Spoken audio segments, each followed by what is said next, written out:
అందరికీ నమస్కారము. మనము భగవద్గీతలోని ప్రతి అధ్యాయము, ప్రతి చాప్టర్లో ఉన్న శ్లోకాలకి అర్థాలు ప్రతి వీడియోలో మనం చెప్పుకుంటూ వస్తున్నాము. సో నిన్నటి వీడియోలో మనం భగవద్గీతలోని 4వ చాప్టర్, ఆ చాప్టర్ అనేది ఫుల్గా వీడియోస్లో ఉన్నాయి. ప్రీవియస్ వీడియోస్లో ఎవరైనా డైరెక్ట్గా ఈ వీడియోకి వచ్చిన వాళ్ళు దయచేసి ప్రీవియస్ వీడియోస్కి వెళ్ళి భగవద్గీతలోని మొదటి చాప్టర్ నుండి ఏం చెప్పారు, ఆ పరమాత్మ శ్రీకృష్ణుల వారు అర్జునుల వారికి ఏం ప్రబోధించారు అన్న విషయాలన్నిటినీ కూలంకషంగా అన్ని వీడియోస్లో ఎక్స్ప్లెయిన్ చేయబడింది. అంతేకాదండి, ఈ శ్లోకాలకి అసలు పరమార్థం ఏంటి, శ్రీకృష్ణుల వారు అది ఒక సమస్త మానవాళికి ఇవ్వాల్సిన ఉపదేశంగా భగవద్గీతను ఉపదేశించారు. సో మనందరం కూడా ఆ శ్లోకాలలో ఉన్న అర్థాలను చక్కగా అర్థం చేసుకోవాల్సిన బాధ్యత మన మీద ఉంది. కష్టతరమైన శ్లోకాలు చదవలేని వాళ్ళు మీరు వీడియోస్లో ఆ శ్లోకాలకు ఉన్న అర్థాలను మీరు చక్కగా విని అసలు శ్రీకృష్ణ పరమాత్ముల వారు ఈ సమస్త మానవాళికి ఏం చెప్పదలుచుకున్నారు, ఏం చెప్పారు, దానిలోని పరమార్థం ఏంటి అన్న విషయాలను కంప్లీట్గా ఈ వీడియోస్లో ఎక్స్ప్లెయిన్ చేయబడింది. ఎవరైనా ఈ వీడియోకి డైరెక్ట్గా వచ్చిన వాళ్ళు దయచేసి చూడండి. ఇంకా డైరెక్ట్గా వచ్చిన వాళ్ళ కోసం 2 లైన్లలో అసలు ఏం జరిగింది 4వ చాప్టర్ వరకు అన్నది నేను ఒక 2 లైన్లలో హై లెవెల్లో చెప్పి మనం ముందుకు సాగుదాము.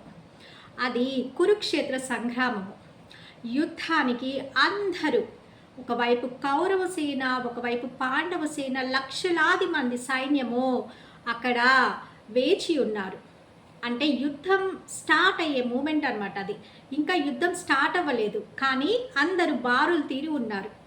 అప్పుడు అర్జునుల వారు శ్రీకృష్ణుల వారిని, ఓ కృష్ణ, మన రథాన్ని మధ్యలోకి తీసుకెళ్ళి నిలబెట్టు, నేను చూడాలి ఆ కౌరవుల పక్షాన ఎవరెవరున్నారు అన్నది నేను చూడాలి అని చెప్పారు. అప్పుడు శ్రీకృష్ణుల వారు ప్రకాశవంతమైన రథాన్ని ఆ ఇద్దరి సేనల మధ్యలో నిలిపాడు. ఆ నిలిపినప్పుడు అర్జునుల వారు కౌరవుల వైపున్న వాళ్ళ రక్త సంబంధీకులని, వాళ్ళ గురువులని, భీష్మాచార్యులని, ద్రోణాచార్యులని, వాళ్ళ మొత్తం సమస్త బంధుగణాలని అందరినీ చూసి, ఓ వీళ్ళందరినీ నేను ఇప్పుడు చంపబోయేది, వీళ్ళందరి రక్తంతోనా నేను ఇప్పుడు తడవబోయేది అని తీవ్రంగా దుఃఖసాగరంలో మునిగిపోతాడు. ఒక దుఃఖం అనే మాయ ఆయన్ని కమ్మేస్తుంది. ఇక ఆయన, నేను ఈ యుద్ధం చేయలేను కృష్ణ, ఈ యుద్ధంలో ఇంతమందిని చంపి నేను పాపాన్ని మూటగట్టుకోలేను, ఇంత పాపం చేస్తే నేను నరకంలో ఉండాల్సి వస్తుంది అన్న మాయలో ఆయన తీవ్ర దుఃఖంలో తన గాంధీవారిని జారవిడిచి రథంలో కూలబడిపోతాడు. అదనమాట.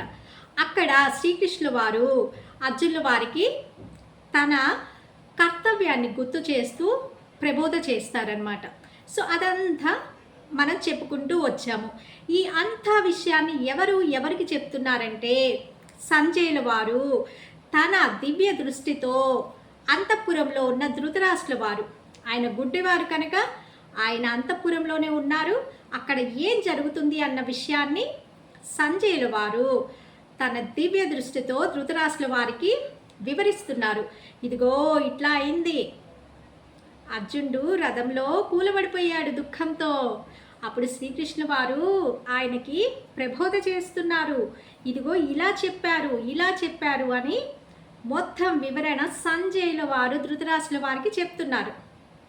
ఈ వివరణ అంతా మనం ఈ భగవద్గీత గ్రంథంలోని ఫస్ట్ అధ్యాయమైన అర్జున విషాద యోగము, 2 సాంఖ్యయోగము, 3 కర్మయోగము, 4 జ్ఞాన కర్మ సన్యాస యోగము, ఈ 4 చాప్టర్స్లో మనం చక్కగా ఆ శ్లోకాలకి అర్థాలు కఠినమైన శ్లోకాలు మనం చదవలేం కాబట్టి ఇవాళ తరం వారు కానీ దానిలో ఉన్న పరమార్థాన్ని అర్థం చేసుకోవటం ఎంతో ముఖ్యం. సో ఆ పరమార్థం ఏంటి అని చక్కగా ఎక్స్ప్లెయిన్ చేయబడి ఉన్నది. ఓకే, సో ఇప్పుడు మనం 5వ అధ్యాయమైన కర్మ సన్యాస యోగము, ఈ అధ్యాయంలో కర్మ సన్యాస యోగంలో అసలు ఏం జరిగింది, శ్రీకృష్ణుల వారికి అర్జునుల వారికి ఇక తర్వాత ఏం జరుగుతుంది అన్నది మనం మాట్లాడుకుందాము. సో 5.1 కర్మ సన్యాస యోగంలో 5.1లో అర్జునుల వారు ఇలా అన్నారు, ఓ కృష్ణ, ఓ పరంధామ, నీవు కర్మ సన్యాసమును ప్రశంసించావు.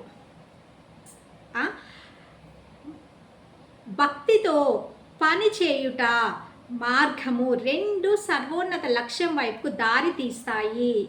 కానీ కర్మయోగం అనేది కర్మ సన్యాసం కంటే శ్రేష్టమైనది. ఇప్పుడు అర్జునుడు వారు ఏమన్నారు, ఓ శ్రీకృష్ణ, నీవు కర్మ సన్యాసమును ప్రశంసించావు. ఓ శ్రీకృష్ణ, మీరు కర్మ సన్యాసాన్ని ప్రశంసించారు మరియు కర్మ యోగమును కూడా చేయమన్నారు. కర్మ సన్యాసాన్ని ప్రశంసించావు, కర్మ యోగాన్ని కూడా చేయమన్నావు. ఈ రెండింటిలో ఏది శ్రేయస్కరమో ఖచ్చితంగా తేల్చి చెప్పు. కృష్ణ, మీరు రెండు చెప్పారు, ఒకటి కర్మ సన్యాసము, రెండోది కర్మ యోగము. ఈ రెండిటిలో ఏది గొప్పది తేల్చి చెప్పండి అని అర్జునుల వారు శ్రీకృష్ణుల వారిని అడుగుతారు. అప్పుడు శ్రీకృష్ణుల వారు ఇలా చెప్తారనమాట, కర్మ సన్యాస మార్గము మరియు కర్మ యోగ మార్గము రెండు సర్వోన్నత లక్ష్యం వైపు దారి తీస్తాయి. కర్మ సన్యాస మార్గము, కర్మ యోగ మార్గము రెండు సర్వోన్నత లక్ష్యం వైపుకి దారి తీస్తాయి. శ్రీకృష్ణుల వారు చెప్తున్నారు, రెండు గొప్పవే, రెండు దాని అంతిమ లక్ష్యం ఏంటి, గొప్ప లక్ష్యాలే. కానీ కర్మయోగం అనేది కర్మ సన్యాసం కంటే శ్రేష్టమైనది. కర్మ సన్యాసం కంటే కర్మయోగం గొప్పదయ్యా అర్జున అని శ్రీకృష్ణుల వారు చెప్పారనమాట. దేనిని కర్మయోగమే గొప్పదని చెప్పారు. ఇంకా చెప్తున్నారు ఆయన, దేనిని ద్వేషింపక, దేని మీద విరక్తి చెందక, దేనిని ఆశించక ఉన్న కర్మయోగులను నిత్య సన్యాసులుగా తెలుసుకోవలెను. అన్ని రకాల ద్వంద్వములకు అతీతంగా ఉండి వారు భౌతిక బంధాల నుండి సునాయాసంగా విముక్తులవుతారు. చూడు అర్జున,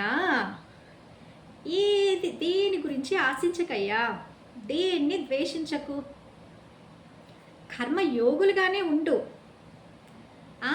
నిత్య సన్యాసులుగా తెలుసుకోవాలి, అన్ని రకాల ద్వంద్వాలకు అతీతంగా ఉండాలి.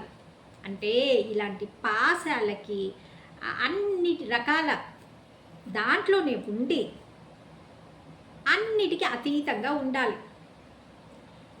అలాంటి వాళ్ళు భౌతిక బంధాల నుండి సునాయాసంగా విముక్తులవుతారు. ఎలాంటి వాళ్ళు సునాయాసంగా విముక్తులవుతారో చెప్తున్నారు. దాంట్లోనే ఉండి అంటే ఏంటి, మీరు అన్నీ వదిలేసి వెళ్ళనవసరం లేదు, మీరు దాంట్లోనే ఉండండి. కానీ అన్నిటినీ ఏంటి, మనం ఎట్లుండాలి, దేనిని ఆశించకు, దేనిని ద్వేషించకు, అన్నిటికీ అతీతంగా ఉండు. అలా ఉన్నవాళ్ళు తొందరగా సునాయాసంగా ఆ దేవుణ్ణి చేరుకుంటారు అని శ్రీకృష్ణుల వారు ఇక్కడ చెప్తున్నారు. ఇంకా ఏం చెప్తున్నారు, అజ్ఞానులు మాత్రమే సౌఖ్యము మరియు కర్మయోగము, అజ్ఞానులు మాత్రమే సాంఖ్యము మరియు కర్మయోగము భిన్నమైనవని చెప్తారు. ఈ రెంటిలో ఏ ఒక్క మార్గమును అవలంబించినా ఈ రెంటి ఫలములను పొందవచ్చు అని యథార్థంగా తెలిసిన వారు చెప్తారు. ఆయన చెప్తున్నారు, అజ్ఞానులు మాత్రమే సాంఖ్యము అంటే ఏంటి, సాంఖ్యము అంటే కర్మలను త్యజించుట లేదా కర్మ సన్యాసం, దాన్ని సాంఖ్యము అంటారు. అజ్ఞానులు మాత్రమే సాంఖ్యము మరియు కర్మయోగము భిన్నమైనవని చెప్తారు. ఆ రెండు భిన్నమైనని చెప్తారు. సాంఖ్యము మరియు కర్మయోగము ఈ రెండు డిఫరెంట్ అని చెప్తారు అజ్ఞానులు. కానీ ఈ రెండిటిలో ఏ ఒక్క మార్గాన్ని అవలంబించినా ఈ రెండిటి ఫలాలు పొందవచ్చు అని జ్ఞానులు మాత్రమే చెప్తారు అని శ్రీకృష్ణుల వారు చెప్తున్నారు. ఈ రెండిట్లో కర్మయోగం అవలంబించిన, సాంఖ్యము అవలంబించిన, ఈ ఏ ఒక్క మార్గం అవలంబించినా సరే రెండింటి ఫలాల్ని పొందవచ్చు అని శ్రీకృష్ణుల వారు చెప్తున్నారు. ఇంకా ఏం చెప్తున్నారు? కర్మ సన్యాసం ద్వారా పొందగలిగే అత్యున్నత స్థితిని, కర్మ సన్యాసం ద్వారా పొందగలిగే అత్యున్నత స్థితిని భక్తితో కర్మలను ఆచరించుట ద్వారా కూడా పొందవచ్చు. కర్మ సన్యాసం అంటే ఏంటి? అన్నీ వదిలేసి సన్యాసం తీసుకొని ఎక్కడో అడవికి పోయి ఉండటం. ఇక వాళ్ళకి ఏవి పట్టవు, ఈ కుటుంబ బంధాలు ఇవన్నీ ఏమి ఉండవు. సో వాళ్ళేంటి, తపస్సు చేసి చేసి చేసి అత్యున్నత స్థితికి వెళ్ళిపోతారు వాళ్ళు. సో ఏం చెప్తున్నారు? కర్మ సన్యాసం ద్వారా పొందగలిగే అత్యున్నత స్థితిని వాళ్ళు ఒక స్థితిలోకి వెళ్ళిపోతారు, అత్యున్నత స్థితికి. అలాంటి స్థితిని భక్తితో, దేవుని మీద భక్తితో కర్మలను ఆచరించుట ద్వారా కూడా పొందవచ్చు. విన్నారు కదా? ఆ పరమాత్మ శ్రీకృష్ణుల వారు ఏం చెప్తున్నారు? మీరు అన్నీ వదిలేసి ఎక్కడికో వెళ్ళి అత్యున్నత స్థితిని, అది ఒక రకమైనది. కానీ మీరు మీ బాధ్యత ఏంటో అది నిర్వర్తిస్తూ కూడా, భక్తితో మీ బాధ్యతలను నిర్వర్తిస్తూ కూడా మీరు అలాంటి అత్యున్నత స్థితిని పొందవచ్చు అని శ్రీకృష్ణుల వారు చెప్తున్నారు. కాబట్టి కర్మ సన్యాసము మరియు కర్మయోగము ఒక్కటే అని చూసిన వాడే నిజాన్ని ఉన్నదున్నట్లుగా చూసినట్లు. సో ఏం చెప్తున్నారు?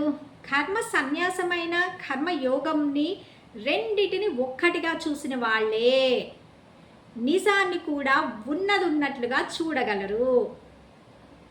అర్థమవుతుంది కదా? సో శ్రీకృష్ణుల వారు అలా చెప్తున్నారు.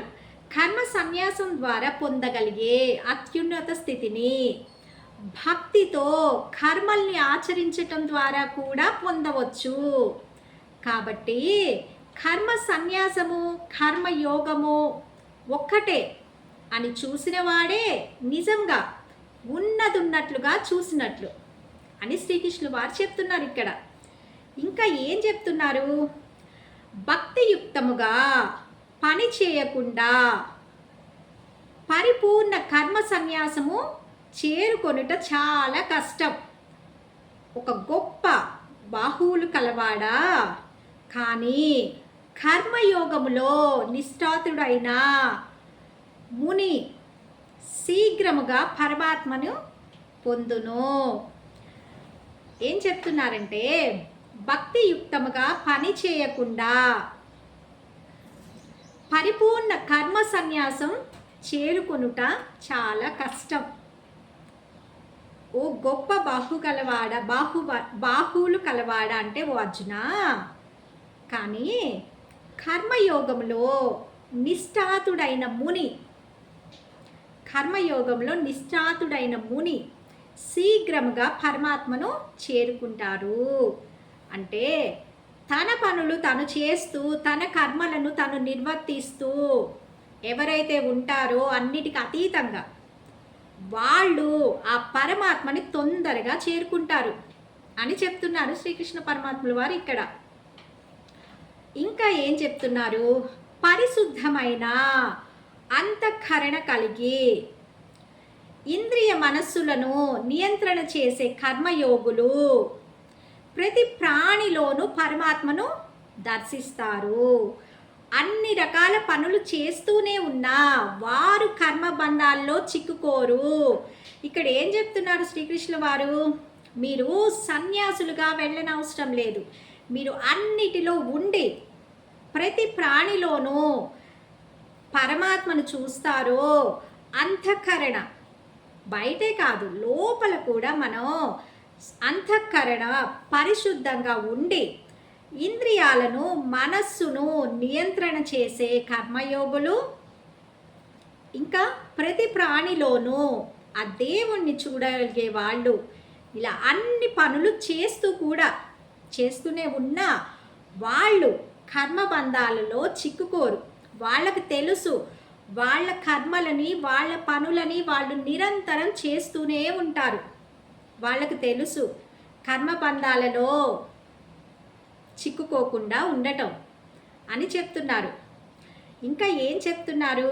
కర్మయోగంలో దృఢ సంకల్పంతో స్థితులై ఉన్న వాళ్ళు చూస్తున్నప్పుడు, వింటున్నప్పుడు, సృష్టిస్తున్నప్పుడు, వాసన చూస్తున్నప్పుడు, కదులుతున్నప్పుడు, నిద్రిస్తున్నప్పుడు, శ్వాసక్రియలప్పుడు, మాట్లాడుతున్నప్పుడు, స్వీకరిస్తున్నప్పుడు, కన్నులు తెరుస్తున్నప్పుడు, మూస్తున్నప్పుడు చేసేది నేను కాదు అని ఎల్లప్పుడూ భావిస్తారు. ప్రాకృతిక ఇంద్రియములే వాటి విషయములలో కదులుతున్నట్టు దివ్య ఆధ్యాత్మిక జ్ఞానంతో గ్రహిస్తారు. చూసారా ఎంత మంచి జ్ఞానం ఉందండి ఈ శ్లోకంలో. కర్మయోగంలో స్థితులై ఉన్న వాళ్ళు ఎవరైతే అర్థం చేసుకున్నారో, కర్మయోగంలో సంకల్ప స్థితులై ఉన్నారో వాళ్ళకి చూస్తున్నప్పుడు, చేస్తున్నప్పుడు, గాలి పీల్చేటప్పుడు, వదిలేటప్పుడు, కళ్ళు మూసేటప్పుడు, తెరిచేటప్పుడు, ఇది మొత్తం చేస్తున్నప్పుడు వాళ్ళకి తెలుసు చేసేది నేను కాదు, అంతా పరమాత్మనే చేయిస్తున్నారు అని ఎల్లప్పుడూ వాళ్ళు భావిస్తారు. ప్రాకృతిక ఇంద్రియాలే వాటి విషయాలను అవి చేస్తూ వెళ్తున్నట్లు వాళ్ళకున్న దివ్య జ్ఞానంతో వాళ్ళు ఆధ్యాత్మిక జ్ఞానంతో గ్రహిస్తారు ఆ విషయాలను. ఇంకా ఏం చెప్తున్నారంటే సమస్త మమకారాసక్తులు త్యజించి భగవంతునికే తమ అన్ని కర్మలు అంకితం చేసేవారు తామరాకు నీటిచే తడి అవ్వనట్లు పాపం చే తాకబడరు. చూడండి ఎన్ని మాటలు, ఎంత ప్రబోధ చేస్తున్నారు అర్జునుల వారిని ఉత్తేజపరచడానికి. ఆయన అక్కడికి వచ్చారు, యుద్ధం చేయటానికి వచ్చి నాకు పాపం అంటుకుంటుంది, నేను ఇక ఎల్లప్పుడూ నరకంలోనే ఉండాల్సి వస్తుంది అనేసి ఆయన చాలా దుఃఖంలో మునిగిపోతాడు. ఈ కర్మలన్నీ నన్ను అంటుకుంటాయి అన్న బాధలో ఉన్నారు ఆయన. సో అలాంటి ఆయనకి చెప్తున్నారు, చూడర్జున ఎవరైతే, ఎందుకు ఆయన అంత దుఃఖంలోకి వెళ్ళిపోయాడు? నేను చంపేది నా గురువులని, ఆయనకేంటి మమకారాసక్తులు అనమాట. ద్రోణాచార్యులు ఎవరు? ఆయనకి గురువు. ద్రోణాచార్యులు, భీష్ముడు వీళ్ళంతా ఆయన గురువులు, ప్లస్ వాళ్ళ తాతలు. నా తాతలను నేను చంపబోతున్నాను, నా రక్త సంబంధికులను చంపబోతున్నాను అన్న చాలా మమకారం ఆయనకు అక్కడ మాయను కమ్మేసింది. సో ఆ మాయ అంతా తీర్చటానికి అర్జునుల వారికి శ్రీకృష్ణుల వారు ప్రబోధ చేస్తున్నారు. చూడర్జున సమస్త మమకారాసక్తుల్ని త్యజించి ఎవరైతే అసలు మమకారము, ఈ ప్రేమలు, బంధాలు వీటన్నిటిని వదిలేసి కేవలం ఆత్మశుద్ధి కోసమే శరీరము, మనస్సు, సమస్త మమకారాసక్తులు త్యజించి భగవంతునికే తమ అన్ని కర్మలు అంకితం చేసేవారు. అన్నిటినీ త్యజించేసి తాము చేసిన కర్మలన్నీ భగవంతునికే అంకితం చేసేది, చేయించేది ఆ మొత్తం సర్వం ఆ భగవంతునికే అంకితం చేసేవాళ్ళు తామరాకు మీద నీటి బొట్టు పడుతుంది కదా, కానీ అది ఆ తడి తామరాకు మీద కనిపించదు ఎక్కడ. ఆ నీటి చుక్క ఇలా జారువారి వెళ్ళిపోద్ది, కానీ తామరాకు మీద ఎక్కడ తడి ఉండదు. అలానే పాపము చేత వాళ్ళు తాకబడరు. ఆ నీటి బొట్టు ఏదైతే ఉందో అది పాపమైతే ఎవరైతే కర్మలు చేస్తున్నారో ఆ నీటి బొట్టు ఆ తామరాకుని తాకదు. అదనమాట. సో అర్జున, బాధపడకయ్యా, ఈ కర్మలన్నిటికీ భగవంతునికే అంకితం చేయి. దీని మొత్తానికి నేను చేసే సర్వం, నా కర్మలన్నీ ఆ భగవంతుడే నా చేత చేయిస్తున్నాడు అని చెప్పి భగవంతునికి అంకితం చేయి. నీకు ఏ పాప కర్మలు అంటుకోవచ్చునా అని శ్రీకృష్ణ పరమాత్ముల వారు అర్జునుల వారికి ప్రబోధ చేస్తున్నారు. ఇంకా ఏం చెప్తున్నారు? యోగులు మమకారాసక్తిని విడిచిపెట్టి కేవలం ఆత్మశుద్ధి కోసం మాత్రమే శరీరము, మనస్సు, ఇంద్రియములు, బుద్ధులతో కర్మలను ఆచరిస్తూ ఉంటారు. మనము ఈ సమాజంలో ఉన్నాము, కానీ యోగులు ఎక్కడుంటారు? వాళ్ళు అడవులలో తపస్సు చేస్తూ ఉంటారు ఎల్లప్పుడూ. వాళ్ళు మమకారాసక్తిని విడిచిపెట్టి కేవలం ఆత్మశుద్ధి కోసం మాత్రమే శరీరం, మనసు, ఇంద్రియాలను బుద్ధి కర్మలతో ఆచరిస్తూ ఉంటారు. వాళ్ళు బుద్ధి కర్మలతో ఆచరిస్తూ ఉంటారు. అన్ని క్రియాకలాపాలు, ఫలములను భగవంతునికే అర్పితము చేసి వాళ్ళు ఏం చేసినా అన్ని ఫలాలని భగవంతునికే అర్పితం చేస్తారు. అర్పితం చేసి కర్మయోగులు శాశ్వతమైన శాంతిని పొందుతారు. కర్మయోగులు వాళ్ళకి లభించిన ఫలాలను, కర్మఫలాలను, క్రియాకలాపముల ఫలమును భగవంతునికే అర్పితం చేసి కర్మయోగులు శాశ్వతమైన శాంతిని పొందుతారు. అదే సమయంలో తమ కోరికలచే ప్రేరేపింపబడి స్వార్థ ప్రయోజనం కోసం పనిచేసే వాళ్ళు కర్మబంధములలోనే చిక్కుకుపోతారు. ఎందుకంటే వారు కర్మ ఫలములపై ఆసక్తి కలిగి ఉంటారు. శ్రీకృష్ణుల వారు చెప్తున్నారు ఇట్లా, చూడు అర్జున, కర్మయోగులు వాళ్ళకు లభించిన ఫలాలన్నీ ఆ భగవంతునికి అర్పితం చేసి వాళ్ళు శాశ్వతమైన శాంతిని పొందుతారయ్యా. నువ్వు దుఃఖపడకు. ఎవరైతే స్వార్థ ప్రయోజనం కోసం ఈ కర్మబంధాలలో చిక్కుకుపోతారో వాళ్ళు కర్మ ఫలాలపై ఆసక్తి చూపుతారు. సో అర్థం చేసుకో అర్జున అని చెప్తున్నారు. ఇంకా ఏమని చెప్తున్నారు? ఆత్మ నిగ్రహము, వైరాగ్యము ఉన్న జీవాత్మలు తాము దేనికి కర్త కాదని, దేనికి కారణం కాదని తెలుసుకొని ఈ యొక్క 9 ద్వారములు కల నగరములో సంతోషంగా ఉంటారు. చూసారా? ఆయన చెప్తున్నారు శ్రీకృష్ణ పరమాత్ముల వారు. చూడు అర్జున, ఆత్మ నిగ్రహము, వైరాగ్యము ఉన్న ఆత్మను ఎవరైతే నిగ్రహించుకొని ఉంటారో, వైరాగ్యంతో ఉంటారో, అలా ఉన్న జీవాత్మలు తాము దేనికి కర్తలు కాదు. చూడు, ఇదంతా మొత్తం ఫలాలు భగవంతునికే అంకితం. మేము దేనికి కర్తలు కాదని, దేనికి కారణం కాదని తెలుసుకొని ఈ యొక్క 9 ద్వారాలు కలిగిన నగరంలో సంతోషంగా ఉంటారు. ఇంకా ఏమని చెప్తున్నారు? కర్తృత్వ భావన కానీ, కర్మల స్వభావం కానీ భగవంతునిచే సృష్టింపబడవు. కర్మ ఫలములను సృష్టించేది కూడా ఆయన కాదు. భౌతిక ప్రకృతి గుణములే వీటన్నిటినీ ప్రవర్తిల్ల చేయును. సర్వాంతర్యామి అయిన భగవంతుడు ఏ ఒక్కని పాపము లేదా పుణ్యకర్మల యందు కూడా పాలు పంచుకోడు. జీవుల వివేకము అజ్ఞానంచే కప్పబడిపోవటం వల్ల వాళ్ళు భ్రమలకు లోనవుతారు. కానీ ఎవరైతే దివ్య ఆధ్యాత్మిక జ్ఞానముచే అజ్ఞానం నాశనం చేయబడునో, సూర్యుడు ఉదయించినప్పుడు అన్నిటినీ ప్రకాశింపచేసినట్లు వారికి ఆ జ్ఞానము పరమాత్మను ప్రకాశింపచేయును.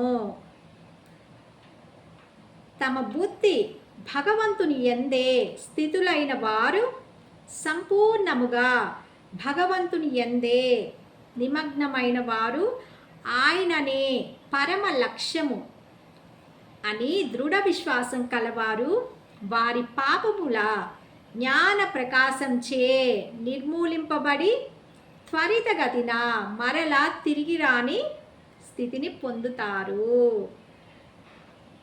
ఎంత చక్కగా రాశారండి. తమ బుద్ధి భగవంతుని యందే స్థితులైన వారు సంపూర్ణముగా భగవంతుని యందే నిమగ్నమైన వారు ఆయనే మన పరమావధి భగవంతుని చేరుకోవటమే అని పరమ లక్ష్యమని దృఢంగా విశ్వాసం కలవారు వారి పాపములు జ్ఞాన ప్రకాశంచే నిర్మూలింపబడి త్వరితగతిన ఎవరైతే భగవంతుని మీద పూర్తి విశ్వాసం ఉంచుతారో వారి పాపాలు జ్ఞాన ప్రకాశంచే నిర్మూలింపబడి త్వరితగతిన మరలా తిరిగి రాని స్థితిని పొందుతారు. చూసారు కదా ఎంత చక్కగా వివరించబడిందండి. ఇంకా ఏం చెప్తున్నారు? నిజమైన పండితులు దివ్య జ్ఞాన చక్షువులతో ఒక బ్రాహ్మణుడిని, ఒక ఆవుని, ఒక ఏనుగుని, ఒక కుక్కని, ఒక చండాలుడిని సమదృష్టితో చూస్తారు. చూసారా? నిజమైన పండితులు ఎలా చూస్తారు? అందరినీ వాళ్ళ దివ్య జ్ఞానంతో ఒక బ్రాహ్మణునైనా, ఆవునైనా, చండాలుడినైనా, అందరినీ, ఏనుగునైనా, కుక్కనైనా అన్నిటినీ సమదృష్టితో చూస్తారు. సమస్త దృష్టి యందు సంపూర్ణ మనస్సుతో స్థితులైన వారు ఈ జన్మలోనే సమదృష్టి యందు సంపూర్ణ మనస్సుతో స్థితులైన వారు అన్నిటినీ సమానంగా చూసేవారు ఈ జన్మలోనే జనన మరణ చక్రమును జయిస్తారు. ఆ చక్రంలోంచి విడిపడిపోతారు. వారు భగవంతుని యొక్క దోషరహిత గుణములను కలిగి ఉంటారు. కాబట్టి పరమ సత్యమునందే స్థితులై ఉంటారు కదా. భగవంతుని యందే స్థితులై దివ్య ఆధ్యాత్మిక జ్ఞానమునందు దృఢమైన అవగాహన కలిగి మరియు భ్రమకు లోను కాకుండా ఉన్నవారు ప్రియమైనవి జరిగితే పొంగిపోరు, లేదా అప్రియమైనవి జరిగితే కుంగిపోరు. ఎవరైతే జ్ఞానంని అల్టిమేట్ దాన్ని అర్థం చేసుకుంటారో వాళ్ళకి ఎవ్రీథింగ్, మొత్తం లోకంలో ప్రతిదీ ఒకలానే చూస్తారు. సంతోషం వచ్చినప్పుడు పొంగిపోరు, దుఃఖం వచ్చినప్పుడు ఏడవరు. వాళ్ళు ఏది జరిగినా నార్మల్గా ఉంటారు. అదే చెప్తున్నారు శ్రీకృష్ణుల వారు ఇక్కడ. ఎంత ఇలా అన్నిటినీ ఎవరైతే సమదృష్టితో చూస్తారో వాళ్ళు తొందరగా జనన మరణ చక్రం నుండి విడిపడిపోతారు. వాళ్ళు ఆ పరమాత్మను చేరుకుంటారు. ఇక పుట్టడం చావటం అనేది వాళ్ళకు ఉండదు. ఆ చక్రం నుంచి విడిపడిపోతారు.